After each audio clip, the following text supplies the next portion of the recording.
guys, jika banyak maunya atau jika banyak tuntutannya, tentunya banyak kewajiban yang harus dipenuhi. Contohnya, kalau kita menuntut murid itu pinter, menuntut murid itu prestasi yang bagus, berarti kewajiban kita apa? Satu, harus memenuhi fasilitasnya, harus memberikan rewardnya, harus memotivasi dengan baik, kan begitu. Sama semuanya, meskipun guru dan lain sebagainya. Kalau banyak tuntutan, kalau kita dituntut ini dan itu dan ini dan kita menuntut harus banyak ini. Nah, kita kewajibannya apa dulu gitu. Jadi menurut saya, jadi biar seimbang antara tuntutan yang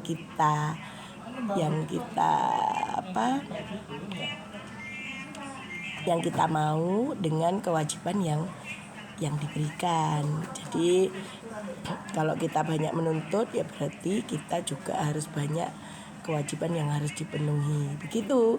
Jadi kalau misalnya itu contoh murid tadi ya. Kalau misalnya di rumah kita menuntut anak kita supaya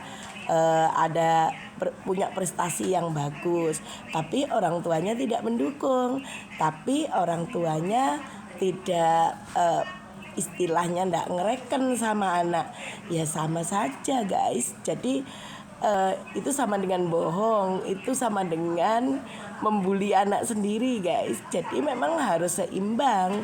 Jadi kalau mau anak kita pinter, yang utama ya doa ibunya ndak pernah doa, ibunya ndak pernah berdoa untuk anaknya, gimana terus anaknya mau dikasih pinter sama Allah.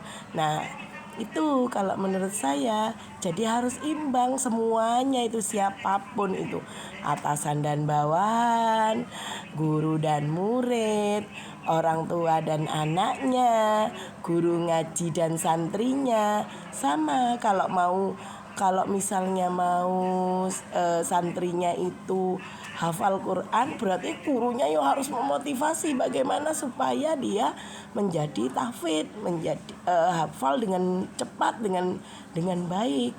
Nah, itu kan harus dimotivasi. Jadi harus seimbang guys. Kalau misalnya tidak imbang, itu seperti apa ya rasanya ya, kok kayaknya banyak tuntutan tapi tidak ada kewajiban yang harus dipenuhi gitu. Jadi ya jomplang guys, wegah.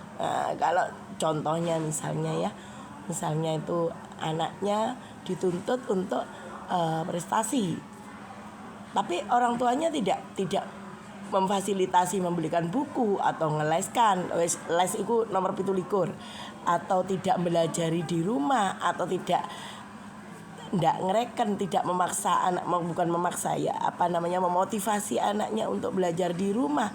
Nah, ini kan ya dari mana pinternya gitu loh. Kan yang lebih banyak di rumah. Anak dituntut untuk sopan, orang tuanya sendiri tidak sopan. Nah, itu bagaimana guys?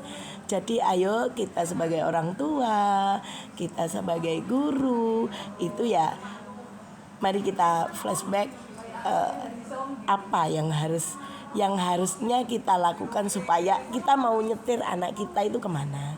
Apa ate dienggokno nang hitam atau nang putih, itu kan nafsi ya, itu kan urusan personal masing-masing. Kalau saya maunya anak saya ya baik guys, baik di mata Allah, baik di mata manusia juga. Oke, salam interaksi. Assalamualaikum warahmatullahi wabarakatuh.